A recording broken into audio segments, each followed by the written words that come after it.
آزاد خیال طبقے کو ایک لمحے کے لیے رک کر اس مغرب پر ضرور نظر ڈال لینی چاہیے کہ جہاں جنسی بے راہ روی عام ہونے کے بعد ایسے عبرتناک واقعات پیش آنے لگے کہ جنہیں بیان کرتے ہوئے بھی انسان کے رونگٹے کھڑے ہو جائے۔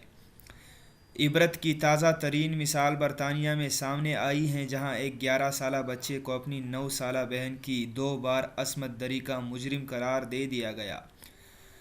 اخبار دی انڈیپینڈنٹ کی رپورٹ کے مطابق بچے کے خلاف الزام تھا کہ اس نے رواں سال کے آغاز میں اپنی چھوٹی بہن کو 2 بار زیادتی کا نشانہ بنایا۔ اس بھیانک جرم کا انکشاف اس وقت ہوا جب بچے کے موبائل فون پر اس کے جرم کی گواہی دیتی ہوئی تصویریں برآمد ہوئیں۔ کئی ماہ تک جاری رہنے والی عدالتی کارروائی کے دوران متعدد دیگر شواہد بھی پیش کیے گئے اور بچے نے خود بھی اپنے لرزہ خیز جرائم کا اعتراف کیا۔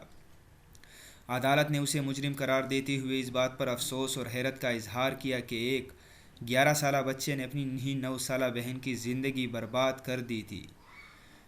جج ڈائی این بیکر نے کمسن مجرم سے مخاطب ہوتے ہوئے کہا کہ تمہیں 1 سال کے لیے اصلاحی مرکز کے حوالے کیا جا رہا ہے، مگر تمہارا جرم بہت بڑا اور انتہائی کبیح ہے۔